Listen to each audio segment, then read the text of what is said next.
What do you see here? I see a jumbled yin and yang symbol, maybe an abstract take on the inside of a twister. It really just looks like white squiggles though.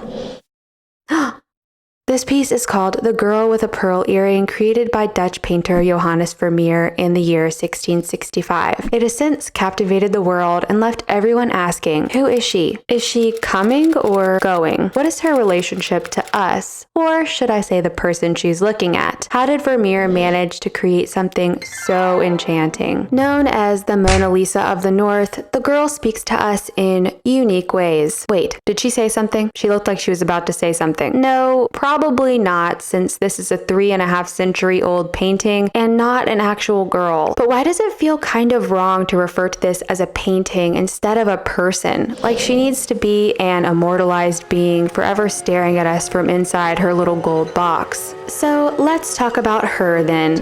Shall we? She wears a yellow jacket, which wasn't out of the ordinary for a Dutch girl to wear in the 1600s. On the other hand, her striking headscarf would have been very exotic, as if she's dressed up to look like a girl from the East. Vermeer created the blue part of it with a pigment known as ultramarine, formed from the semi-precious stone from Afghanistan known as lapis lazuli, which at the time would have been more expensive than gold. And Vermeer used a lot of it. It remains a mystery as to how he was able to get his hands on so much of it. But why would Vermeer make a portrait of a Dutch girl and dress her in exotic attire? The thing is, we actually don't know much about Vermeer. We don't even know for sure what he looked like, but a lot of people think this is probably him, the only painting he created that shows his face. And what we do know is that this isn't even really a portrait. It's actually called a trony. What? A trony is a study of a face or a head that depicts a character rather than a recognizable person, just in case you ever need to know that for trivia or something. They're meant to show an idealized and sometimes overly expressive character, and were a popular genre in 17th century Dutch art. She wears an impressively large pearl.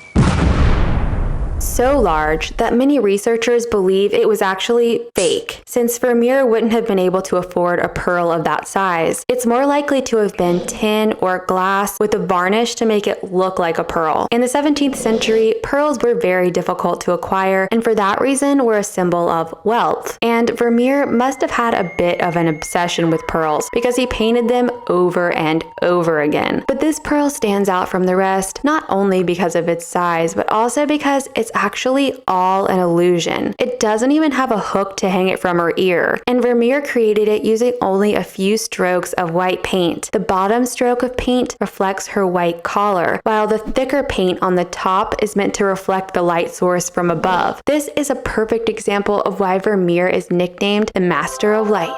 And while we're on the subject of light, can we just talk about the way Vermeer depicts the girl's skin? I'm no beauty guru, but isn't this called glass skin? No? Okay. The way he transitions from the brightest parts of her face to the shadowy parts is just wow. The girl's grayish-green eyes twinkle with puzzling amusement. For a long time, experts thought that Vermeer painted the girl with no eyelashes or eyebrows. But a few years ago, in-depth research took place that showed she actually does have eyelashes. Her lips are slightly parted, making us wonder if she's about to say something. The red pigment Vermeer used for her lips was derived from an insect that lived on the prickly pear cactus in Mexico or South America. Her lips appear slightly moist at the edges, shown by two little dots of white paint. And for those of you who can't stand the word moist, I apologize for saying moist. And if we specifically look at her nose, we see that the edge seamlessly blends into her right cheek. The dark grayish-black background adds to the ethereal nature of this piece. We also now know that the background used to be a dark green, but the pigments have faded over time, creating the black hole appearance it has today. Vermeer's signature floats in the top left corner, almost invisible to the naked eye. If we go to the top right corner, it looks basically the same as everywhere else, right? Yes, but it actually isn't the same. Researchers recently discovered diagonal lines in this area, also invisible to the naked eye. eye. These lines were a part of a dark green curtain Vermeer painted behind the girl that we can no longer see. This is also why the right side of the painting is a slightly different color than the left. It would be very on brand for Vermeer to include a curtain in this piece. After all, his paintings have a fly on the wall kind of feel to them, as if we're peeking in on a scene on the lives of other people that maybe we shouldn't be. This feeling of separation between us and the subjects is enhanced with the use of a curtain, usually placed in front of the people in Vermeer's paintings. What's different about the curtain in The Girl with the Pearl Earring is that it's behind her. This makes the painting feel so much more intimate than the others. Not only is she looking directly at us, there's nothing between her and us, or should I say, her and Vermeer. The relationship between the girl and Vermeer is exactly what was explored in a novel written by Tracy Chevalier in 1999, later turned into a 2003 movie starring Scarlett Johansson.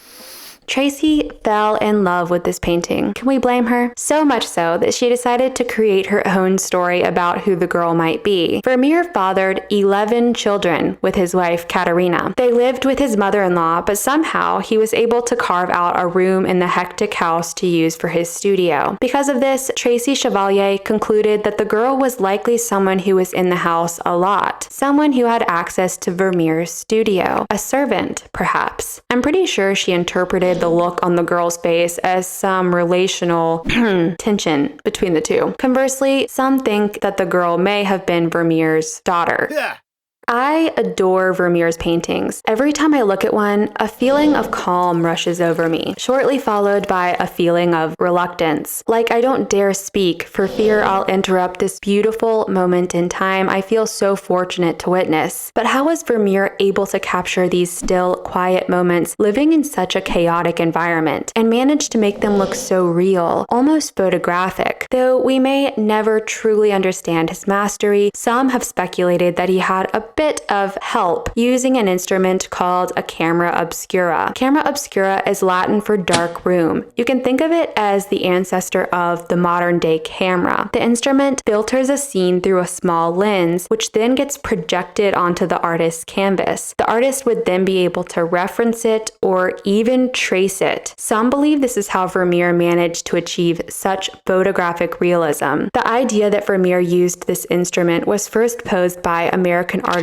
Joseph Pennell in 1891, specifically because of Vermeer's piece Officer and Laughing Girl. He noticed that the piece had perspective and scale that was eerily similar to that of a photograph. Artist David Hockney brought up this idea again around the year 2000. He pointed out that Vermeer's neighbor, Mr. Leeuwenhoek, also the executor of his will, made telescopes and lenses for a living, so it probably would have been easier for Vermeer to get his hands on such a device. Hockney also points out a clue that optics were used in Vermeer's masterpiece, The Milkmaid, because the basket in the background is in focus, while the one in the foreground is out of focus. If Vermeer or any other artist of his day used such a tool, they likely would have avoided talking about it. Painting was the way he supported his wife and 11 children, after all. He wouldn't have wanted someone to find out, copy him, and threaten his livelihood. If Vermeer used a camera obscura or the aid of another optical instrument to create his beloved masterpieces, would that make him any less of an artistic master? Would it make The Girl with a Pearl Earring any less stunning? I can understand why one might think this, but in my opinion, I think it just makes him more resourceful. Let me know what you think. So, we don't know if Vermeer used a camera obscura to create this piece. We don't know much of anything about Vermeer. We have no idea who this girl is. All of these unanswered questions have left me feeling frustrated. I got pretty annoyed. I wanted to know more about Vermeer. Did he have a personal relationship with the girl as the inspired novel and movie suggests? Or was it just his daughter?